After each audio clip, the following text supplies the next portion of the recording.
Melayu kok karo nyampluk ya. Umpama dundaraku ngono wis tak unek-unekke.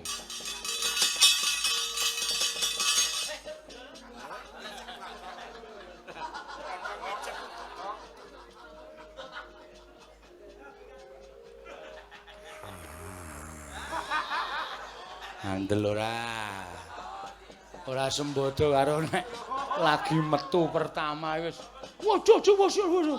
Anggere muni awake sayah terus mongko sak nggon-nggon.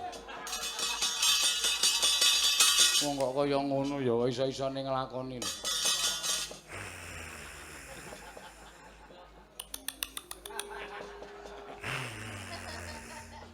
Wong ora duwe untu kok kerot iki lho.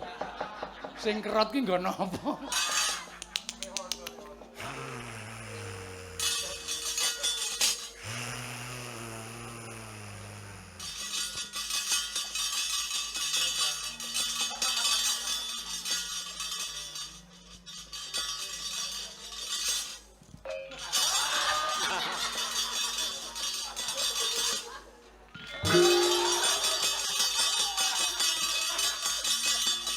Mati dereng ale.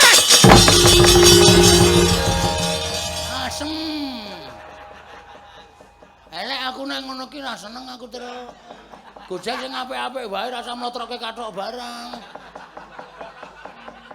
Mula kok aku obah kaya sing nyabet-nyabet. Bul kesabet kon aku dhewe benake. Tunjukke terus. Gah.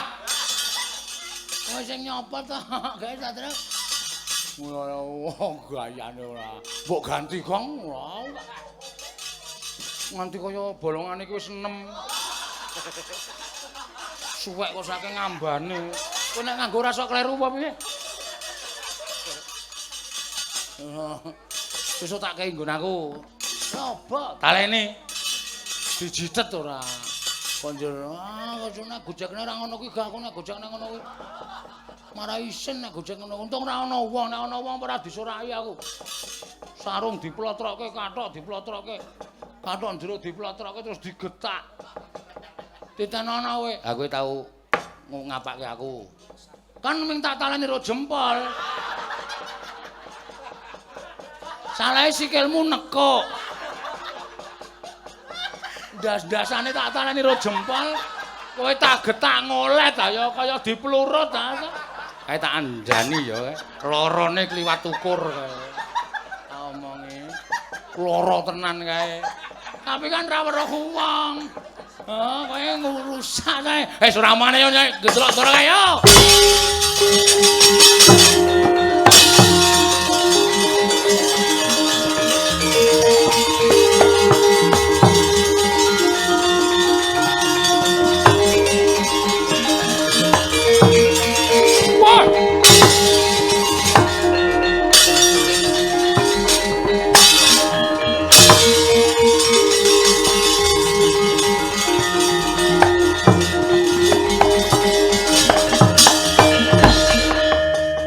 Para Sang Arjuna semono kang kamanungsan kasrepan tingkahing mungsune lan padha kadang sapa Raden Janaka iki sapa Degya Kalawereng kowe ingkang mutha-mutha kelawan Kakang Semar Badranaya ora ming Pak oyak-oyak kecandhak bakal tak sirnake Semar Badranaya. Bisa nyirnake Kakang Semar iso nyempal bau kiwa tengening Janaka. Gaglak limpamu parat.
Oh! Ya!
Ndara Janaka wis sajake Katriwandan ora iso menang mungsuh Kalawereng.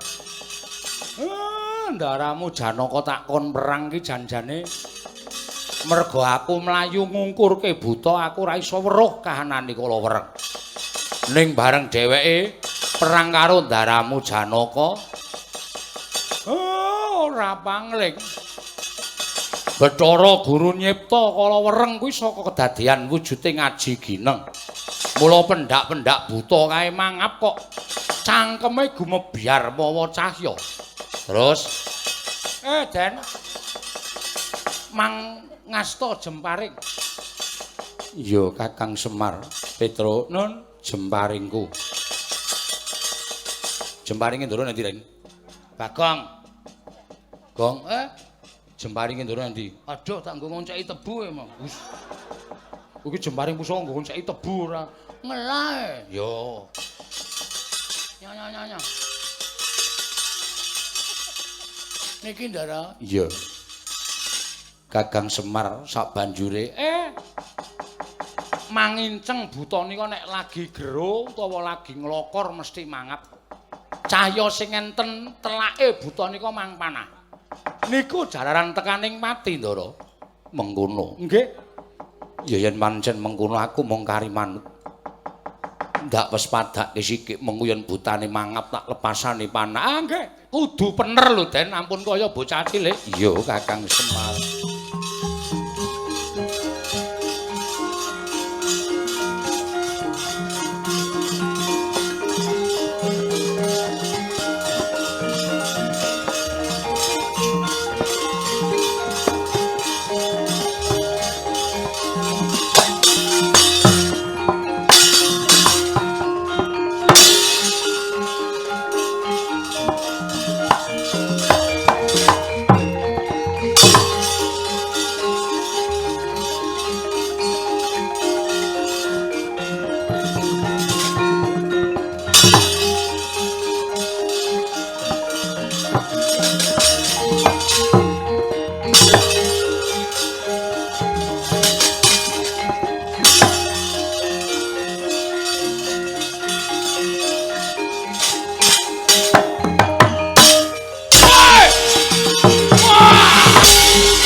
Dadi ngendikamu Kakang Semar. Buta Sirna Margalayu. Syukur. Temancep mapan wonten ing Aji Gineng. Wekasan kala wereng Sirna Margalayu. Iya Kakang Semar nggih. Saniki ampun wedi kangelan Den. Gandeng kula letapa dibebeda kali para dewa. Awi kula dereken minggah teng Arga Kilasa. Sampeyan mang tapa teng Arga Kilasa? Nek sampeyan tapa teng Arga Kilasa, mengke dayane iso sumundul wonten ing Kayiwangan. Nek dewa-dewa ora ora trima, mengke mendo marani karo sampeyan ulah tapa. Nek dewa pun tekan Arga Kilasa, mengke nek pun ana dak-dakaning pasulayan kula luruke teng Kayangan Ndara.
Semar. Iki kaya wis prapta ning Arga Kilasa nggih, sampeyan mangulah tapa?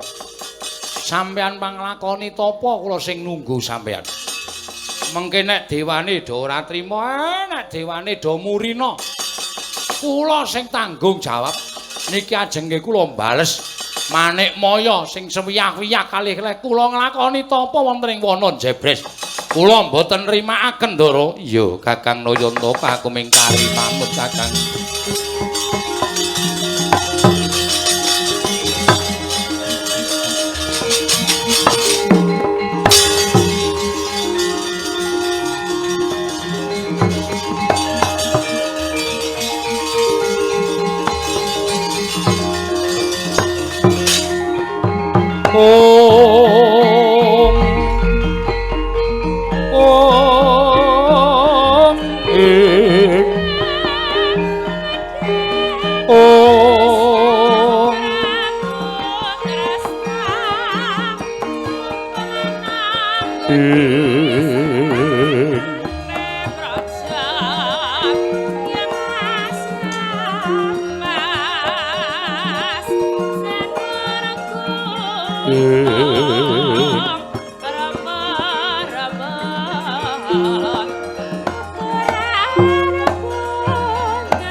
kayon katiyuping angin sumyak swaraning karengyan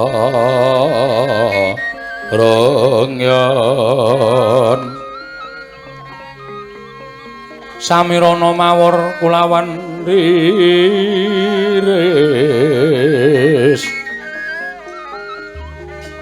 kumrang gandaning puspita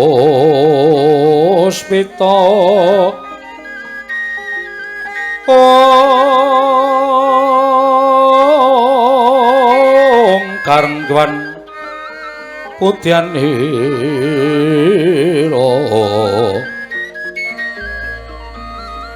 sang dwijawara brengeng lir swaraning madu pranta manungsung sarining kembang om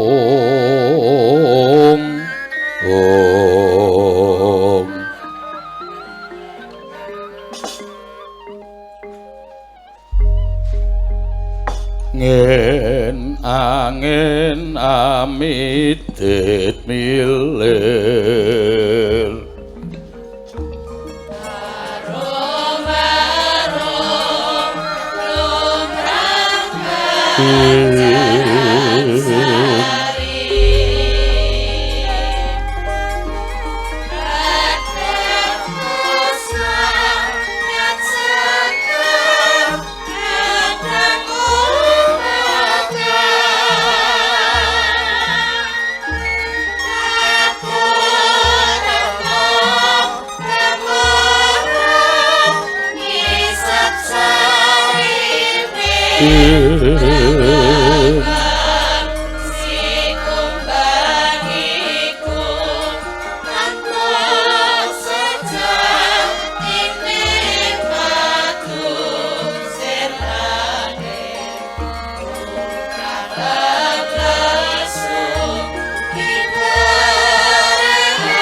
miat langening kalanggiwana gelar pandaan moncar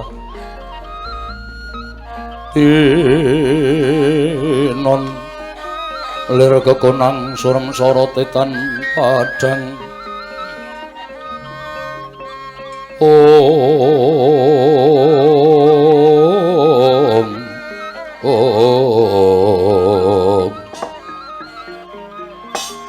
Kakang Narado Kakang Resi Kanika Putra perkencang warudaya Pak Pong bobolo Kalicode sapa sing gawe punapa iki sasampunipun kula utusan kelawan kula wereng supados angusir dhateng Kakang Badranaya anggenipun mapan wonten ing wana Jebres sawetawis kawontenan kayiwangan katingal tidhem tuwin ayem mrika maratelakaken bilanggenipun lampah tapa Kakang Ismaya sampun kisah saking wana Jebres mriki Kakang.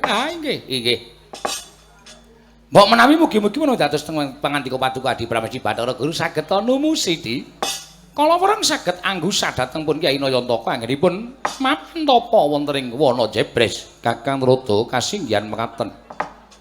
Namung mugi-mugi mboten suwalikipun tegesipun kados pundi Kakang? Tegesipun kala wereng cabaring damel anggenipun ngusah dhateng Kyai Semar. Menapa to sababipun kayiwangan tumuli tentrem sabab Kakang Semar jugar anggenipun tapa. Ateges gara-gara ing tumandu wonten ing kayiwangan sawetawis lerem. Nanging menawi mangke Kakang Badranaya menika tumunten mangsa semedi malih kan wurunga kayiwangan badhe wonten hawa benter ingkang mbok menawi nglangkungi dhateng menapa ing sampun Paduka raosaken lan para Jawata raosaken di miat langening kalangguan aklar andan moncar tinon lir kekonang surem sorotetan padang kasoran bacaring purnaming kekono dasari mangsa katiga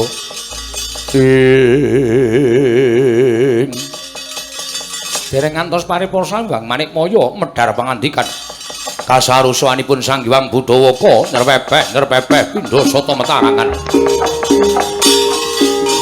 panglengking dia manggung bumi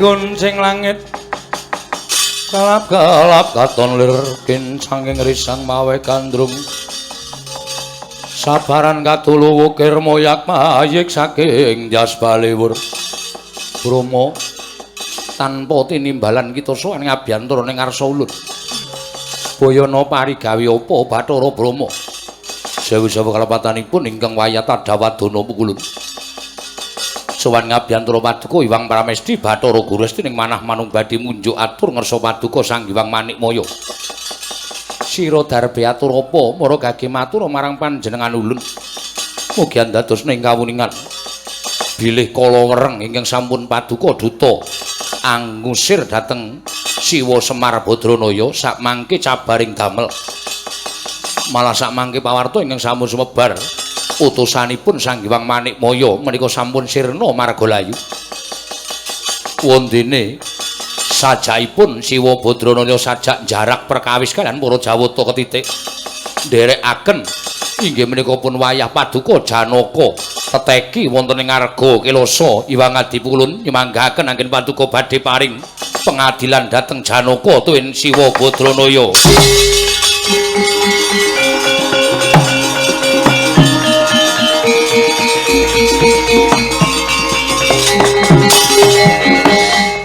Mastu Nomo Sidam Skaring Bawana Langgeng.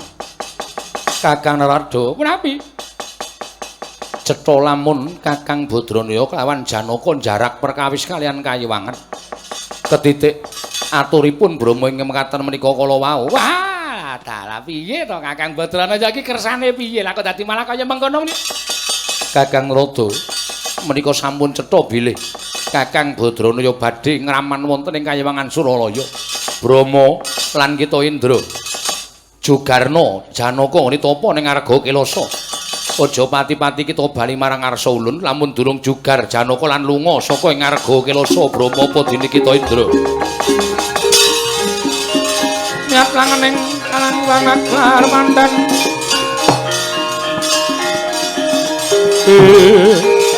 Oh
mareka den prayitna semore seka balik titiyane kandayane trisanya purnama sasi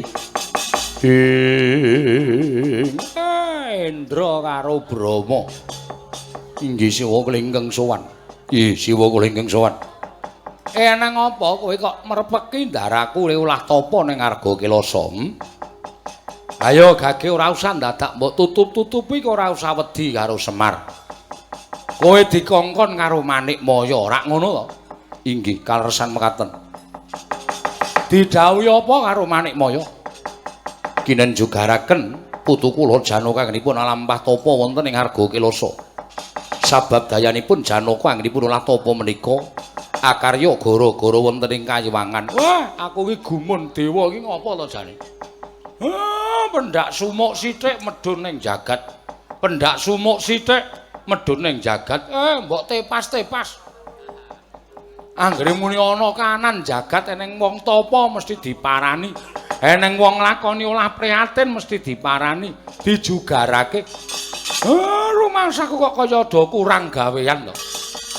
Mboten sabab saking menapa Siwa estunipun sampun mundhi dawuh timbalanipun Iwang Manikmaya inggih Wang Jagat Girinata supados kula njugaraken putu kula pun Janaka menika yen daraku ora kersa jugar kula ingkang badhe dados sarana jugaripun tapanipun Janaka iya kula ingkang badhe dados sarana jugar tapanipun Janaka tegese kowe arep ngruda paripeksa menawi kepeksanipun kados mekaten nyuwun pangapunten Siwa Badranaya coba aku tak weruh dewa-dewa iki kekuatane kaya ngapa nek pancen iso njugarke ndaraku pancen kowe dewa-dewa pitataning para Jawata unusaning para dewa ning nek ana apa-apane ana walate aja nyalahke Semar Arjuna sing gedhe pangapura kita ya putu lamun ulun kudu njugarake kelawan jeneng kita sarana peksa Janaka aja ngluputke panjenengan ulun yakti daya kekuatan ulun wujuding geni ingkang bakal gawe srana jugar kasutapanmu Janaka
apokmu kapan bijik wae sakmene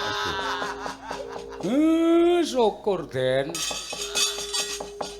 dewa-dewa mboten kuwagang mboten isa ngungkuli mantenging kasutapan sampeyan mangtangi Den mangtangi ndara mangwungu Den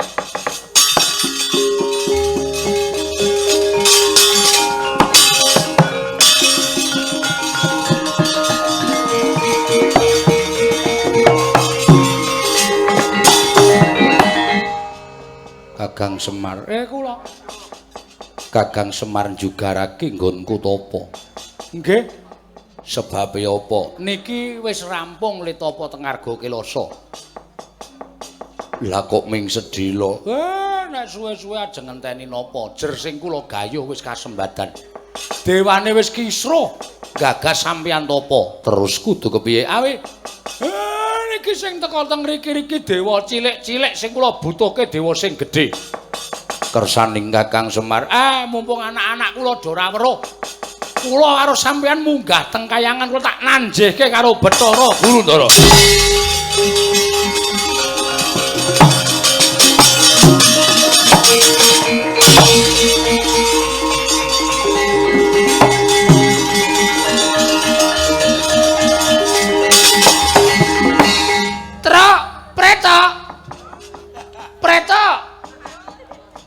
Lambe nek cupet Petro Preto sendir lenga Patra sendir lenga Prata Patra Prata Bagong Dundang ngapa ya Bapak Culika piye ninggal awake dhewe munggah ning Semarang kayangan Suralaya ayo kowe karo aku ditodi karo bapak bisa ora kowe mabur nyusul karo bapak aladine anak Semar neming mabur aku kecil reng apa iso lho kowe ngerti ra malam bodo Idul Adha kae aku mbakar telo lho hubungane apa? Kok sik nengno wae, menengo wae iki japa mantra iki. Masak bakar telo tak bakar terus tak entas. Heeh. Kulite iki tak klothok, suarane mak klitik-klitik. Terus telane tak emploki rasane mak pur. Tak klothok meneh klitik-klitik. Terus tak emplok meneh pur.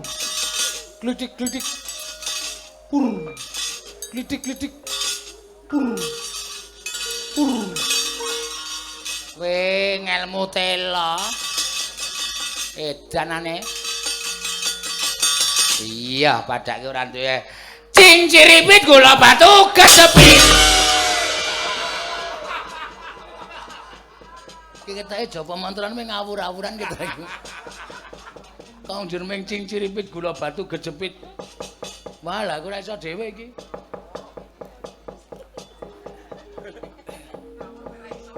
Arep ngawur kowe angel. Apa meneh nganggo Japa Mantra sing asli agenah angel meneh iki. Esuk-esuk srengenge durung metu sibu. Yen pangestu Kang Putra Bidal sinau. Awan-awan srengenge ana tengah simbah. Nyun pangestu Kang Putra wangsul sekolah. Urung. Sore-sore srengenge angslo bumi mami. Basuki Kang Putra mangya Basuki. Bengi-bengi srengenge ora ketok simbok. Bengok-bengok weruh bapak ranggo kadek.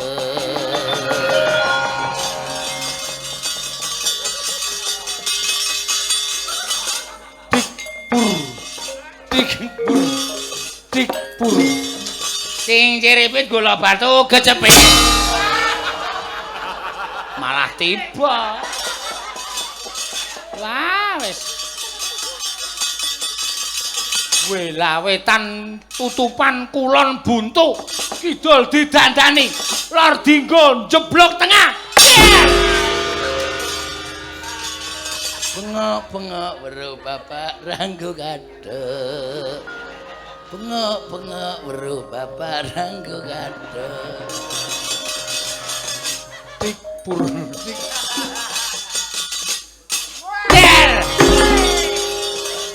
Bengok-bengok weruh bapak ranggo kadek. Bengok-bengok weruh bapak ranggo. Bengok-bengok weruh bapak ranggo. Rasane ora mumbul iki. Ayo, Tru, yo.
Gancing langit kelap-lapaton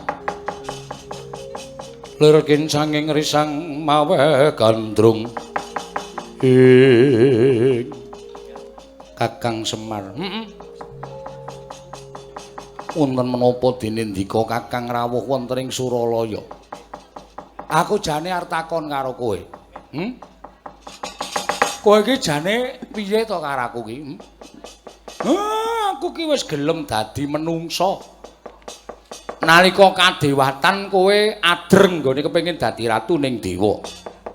Nganti aku mbok wadulke karo Sang Hyang Tunggal, ya Rama pukulun Sang Hyang Tunggal, mbok anggap aku rebutan kadewatan. Tumuli dening Sang Hyang Bathara Tunggal aku dipidana. Karo Kakang Tejamaya kon mangan pagering gunung sisih kulon lan kon mangan pagering gunung sisih wetan. Wusana kanthi pancatan kaya ngono aku dadi elek, Kakang Tejamaya dadi elek, kowe sing pantes lan wangun dhewe dadi dewa. Ning pendak-pendak kok kowe tansah ndakwa karo aku tumindak sing elek. Aku tapa mbok luputake, aku mbangun apa-apa mbok salahake, mbok kira aku ngembari marang panguwasamu ki jane sirmu piye aku tak takon. Inggih. Inggih piye? Saking paninten kula Kakang Ismaya ingkang tansah kepengin ngembari dhateng panguwasanipun Manikmaya. Wah, kowe ki pancen duwe panyakra bawa sing elek karo aku. Dasarmu wiwit enom karo aku wis sengit tekan tuwek kaya ngene iki ya wis sisih tetep sengit. Dikon tresna ya ora iso, dikon rukun ya ora iso. Aku tapa merga kagol kogelan atiku. Kowe ora menehi pengadilan karo Semar, ning malah kowe utusan kala wereng sing tok cipta saka Aji Gineng wekasan kepengin tok kon mateni karo aku ya ora? Aku saiki tak takon karo kowe, nek Semar mati iki jane guru entuk apa? Manikmaya entuk apa? Aku tak takon karo kowe. Nek Semar mati apa saya Kuncara jenengmu? Nek Semar mati apa pancen kowe lestari nggonmu milik marang Kanalindran Kadewatan? Lah kok sifatmu kaya ngono to Manikmaya? Lah kok dadi sifatmu kaya ngono? Aku tekan kene iki ora trima. Aku ora nrimakake marang lelakonku sing tok gawe-gawe. Mula tanti maning Semar dina iki muga-muga mandya ucaping Semar. Blegermu dewa ning kowe wong loro kuwi tabiatmu sifatmu kaya dene buta mandi ucaping Kyai Nayantaka.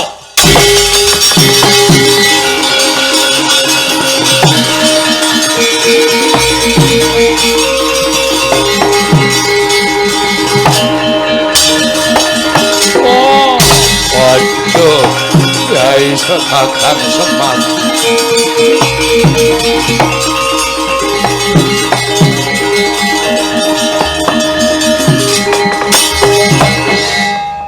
Kakang Semar kula nyuwun pangapunten.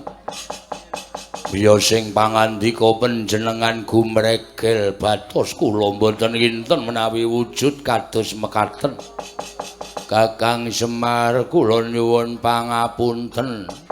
Ora tak ngenekke iki ora do kapok.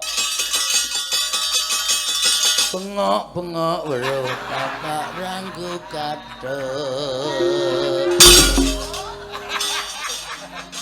Wis tekan aku. Wis tekan aku. Truk. Aku wis tekan. Aku kurang dilo.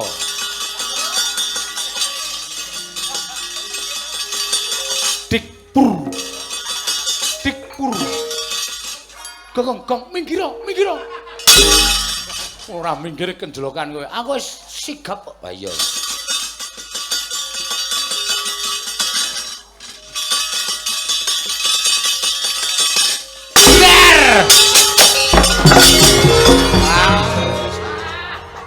Ngerusakke apa-apa kae. Ngerusakke tatanan keprak barang.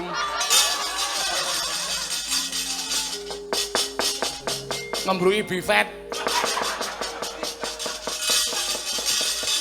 Kayangan kok ana bifet barang. Nalar to. Iki anu cerita dalam pewayangan itu sebuah dunia. Dadi bifet barang ya ana, kaca pengelon barang ya ana. Ngeburi bifet aku mecahke nganu pot telu. Oh. Ning untung anu tanaman plastik. Ya ora apa. Kula nyuwun pangapura. Ora pantes buta-buta do mapan ana ing kayangan. Papanmu ning jagat blegermu buta, watakmu ya buta. Kowe meduna ning jagat wis ora wangun dadi dewaning para dewa. Nradhatuna buta iki. Seksenana. Kowe wis arep mateni Semar nganggo wujuding Aji Gineng. Mula kowe tak jenengi Prabu Aji Gineng. Inggih Kakang Semar nderek. Narada kowe nganggo jeneng Dwija Laku. Inggih ngestaken dawuh Kakang Semar. Ndak ngregeti kayangan ayo do medun. Menapa Kakang Semar badhe lenggah wonten ing kayangan? Nek pengin dadi dewa biyen-biyen ning aku ora pengin dadi dewa. Kayangan ben suwun.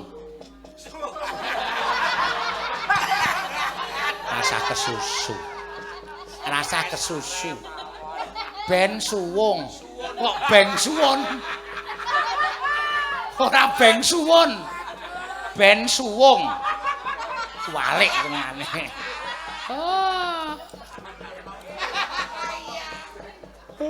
Aku dali keliman jangan nom.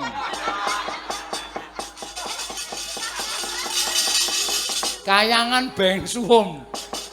Baleni meneh. Ben suwun. Ben suwung. Wah dadi angel keparat anak-anak iki. Kayangan ben ben suwung. Inggih. Aku ya arep medhun ning jagat. Ning luwih dhisik kowe medhuna ning jagat. Kowe dadi ratu negara ngendi sing arep tok bedah sak karepmu. Kuwase kowe aja mapan ana ing kayangan aji gineng. Wah.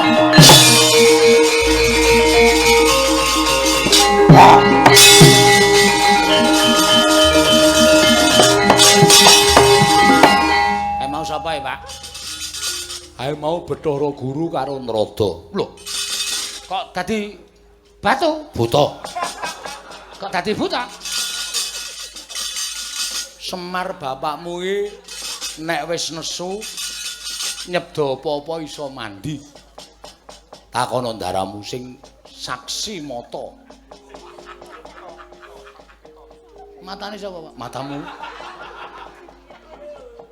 Seksi sing ngerti aku ngucap Bathara Guru, blegermu dewa, ning sipatmu buta. Wah, langsung do dadi buta. Wah, aku disebutake Bagong, kowe mulih omahmu loji, ngono kae, Pak. Guys, Pak. Men. Akon wong tuwa kok getak-getak ora. Bagong, kowe tekan omah. Ayo, Pak, selak pengen krungu ya. Omahmu loji wis sugih ngono Pak. Mumpung mandi. Ya. Bagong, omahmu pindah omah kirik. Kowe nggawa silet ora?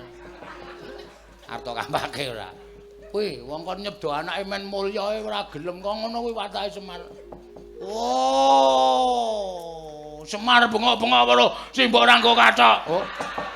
Kuwalek. Oh ya, Ding. Kowe rasa dongok apa ning ngene? Bagong kowe ora kurang ajar. Kuwi pelenggane Bathara Guru kok dilingguhi. Lho, kok malah jegang barang. Aku jane oke lho ide lucu. Ning sikile ra iso nggo jegang mosok ngene iki.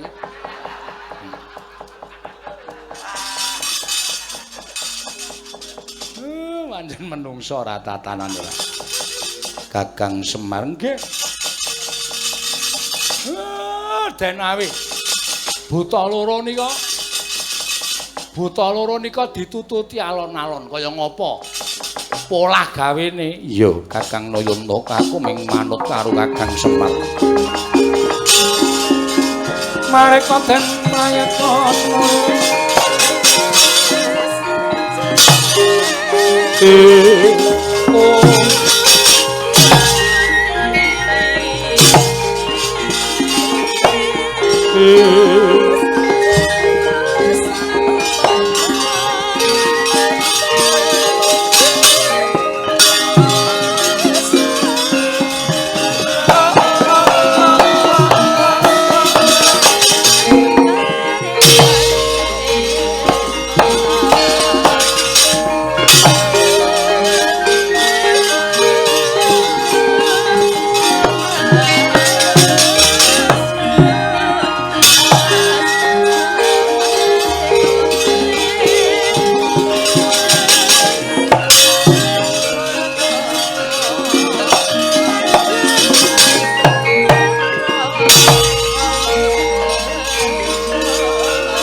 Mareka den prayitna semurire seko balik titiyani gandayani trisanya purnama sasi muga-muga ndaraku ora ngerti legetaning atine Semar pancen aku njaluk Ndara Janaka ngetutke buta loro kae mau ning sejatine mung arep tak limpekke merga niatku pancen durung gelem bali marang Praja Ngamarta ora ana ingkang gumana musik eneng atine Semar kejaba amung tlatah Gunung Tidar nggonku bakal madeg Brahmana peparab Begawan Semar Kuning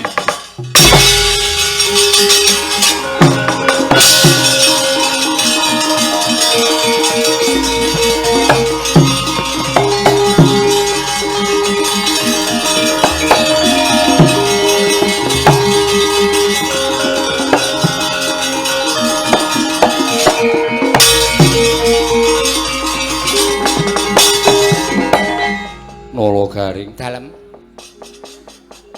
usara dadoh nggone lumaku nanging teko bapakmu ora katon aduka kula niku ya ora ngedhong karepe pripun terus napa kersane kula ora ya radhong to mbok menawa bareng karo Bagong nah bapakmu nendi lho kula niku mburi dhewe niku bapakmu nggih nendi kula niku mburi dhewe mau niku ketok teng ngarep kula ora ana ning kene golek ana Panakawan wah Semar ki wis njaluk dikepruk to ana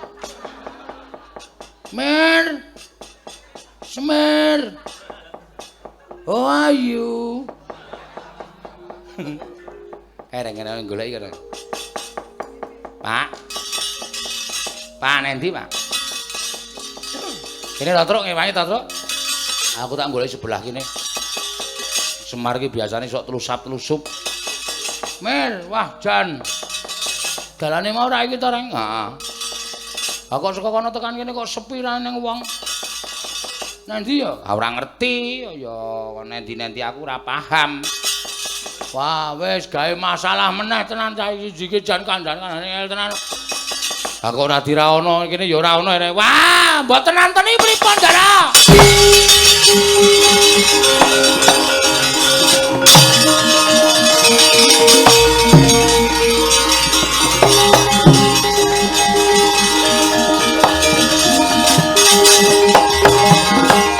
Ora ono, mboten wonten. Petruk ya goleki ora ketemu, mboten wonten mriko ya ora ono, mriko ya ora ono. Asli ketemu tenan tak ajar tenan. Gawe susah e. Wong wis rombongan apik-apik dadi siji kok mesti minggat dhewe lho. Bapakmu ora ono. Nggih. Yen ngono pancen wis disengaja yen to bapakmu durung gelem dak kanthi bali marang negara Ngamarta. Nglimpekke karo Janaka. Yen kaya mengkono Janaka ya prasapa ora bakal bali marang Praja Ngamarta. Yen ora bareng karo Kakang Semar. Waduh, cilaka iki, Tru. Iki nek nganti Kundara Janaka dawuh, Nala Gareng, Petruk, Bagong derekno aku tapa modar meneh. Mula Kang Sangga kuwi, yen to Kakang Semar ora kundur marang negara Ngamarta, aku ya ora bakal bali Nala Gareng. Oh, nggih niku tegese sehidup semati kok. Mula Kang Sangga kuwi, mila saking menika Ndara saenipun Ndara menika ya enggal kondur. Ora, aku ora bakal bali. Aku bakal ngener ning Gunung Arjuna. Aku bakal apa ning telenging Gunung Arjuna. Wondene aku bakal ngagem peparab Begawan Arjuna njelur Nala Gareng.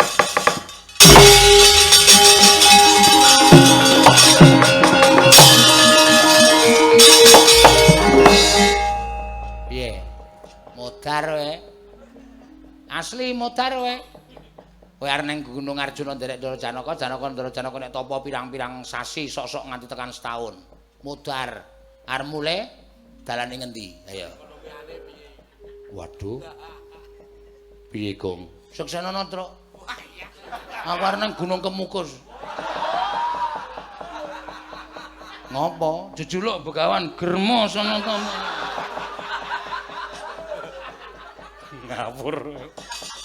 Saking mumetku aku nek lelakon ngene mbok mau lakone aja iki Tra. Oh, marai payah iki agek kontrang kantringan kaya ngene. Jajali wis piye?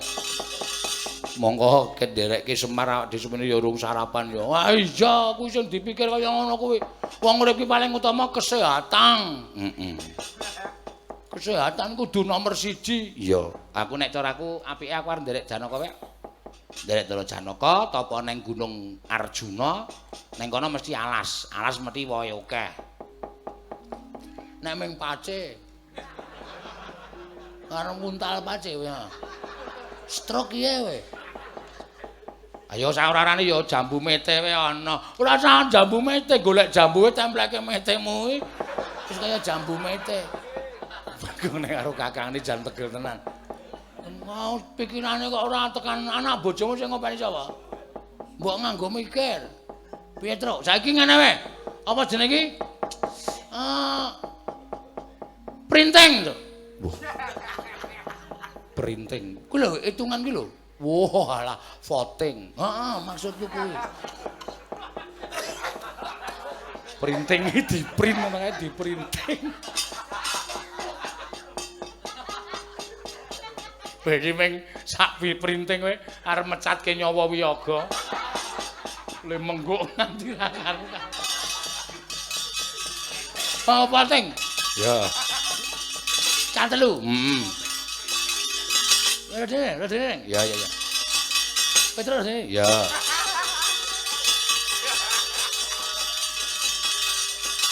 Ora cawe. Ombe Pak yo.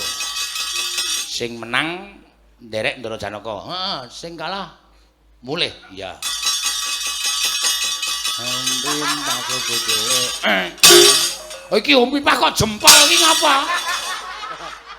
Beda karo pingsut. Iwan aku ngene.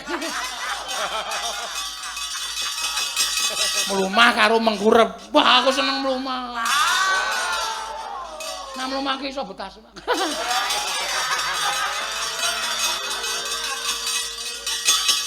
Ompi pase dhewe.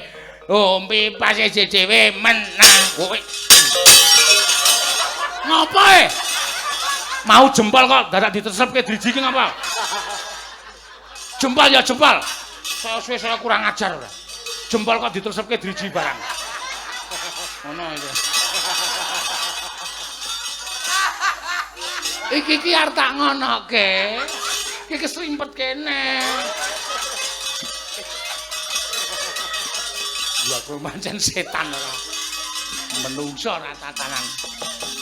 Wis rasa Pak melu Ndara Janaka. Melu Ndara Janaka.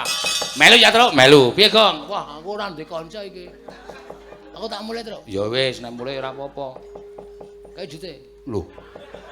Engko ngopo wong sing wingi rung nyaur kok. Sing wingi tak dadekke jero sing saiki. Lah utang kok deke siji ki piye? Nek nyaur deke siji ki wangun, wong utang kok dek. Wong aku sing utang ora kemrungsung kok sing nyaur njaluk kok kemrungsung apa? Aku